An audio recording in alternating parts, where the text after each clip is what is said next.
की तैयार की जाए और हम श्रृंगी ऋषि को लेने चलेंगे।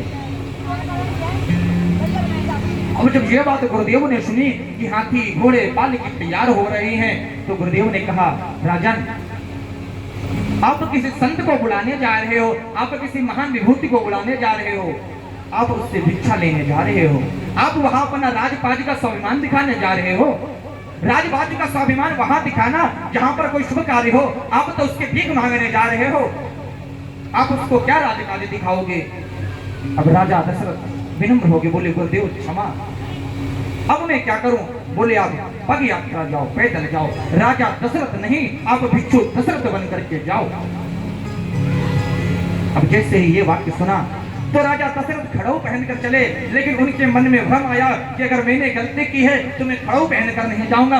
नंगे पैर, और नंगे पैर राजा दशरथ चल दिए। वो राजा दशरथ कहते हैं कि राजा दशरथ 10 दिशाओं में युद्ध लड़ते थे।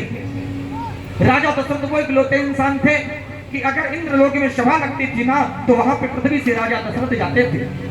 वहां से राजा दशरथ नंगे पैरों चलते हैं श्रृंगी ऋषि के पास, और वहां पहुंचकर कहते हैं, प्रभु, गुरुदेव वशिष्ठ ने कहा है कि काम से यज्ञ करवाना, पुत्र प्राप्ति के लिए यज्ञ करना है, आप मुझे बताएं मैं क्या करूं। अब श्रृंगी ऋषि कहते हैं, चल राजन, में चलता हूं। श्रृंगी ऋषि और राजा दशरथ दोनों आते हैं, यज्ञ प्रारंभ होता है, यज्ञ चलता है, अग्नि आवाहन होता है।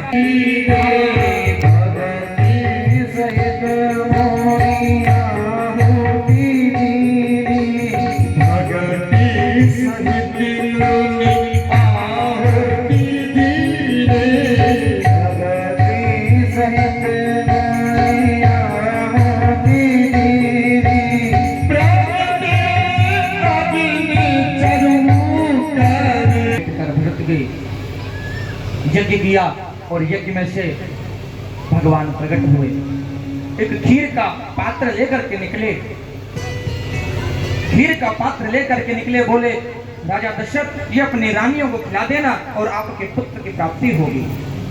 राजा दशरथ ने वो खीर का पात्र लिया, दोनों रानियों को दे दिया, और दोनों रानियों ने अपने में से आधा आधा भाग बड़ी रानी को दे दिया। नवमी तिथि मघु मास पुनीता, नवमी तिथि मघु मास पुनीता, नवमी तिथि मघु मास पुनीता, शुक्ल पक्ष तिथि भरतीता, शुक्ल पक्ष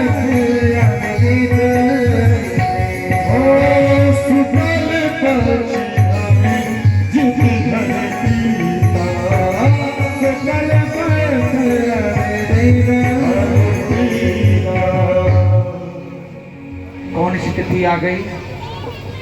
और सबसे बड़ी बात तो ये कि आज 12 बजे से नवमी लगी हुई है और कल तक रहेगी। नवमी तिथि में हम आप सब कथा सुन रहे हैं। नवमी तिथि मधुमास नीता, शुक्ल पक्ष अभिजित हर प्रीता। आज सारे तिथि ग्रह अनुकूल है, वही कथा का प्रारंभ है। बोलो राधे राधे।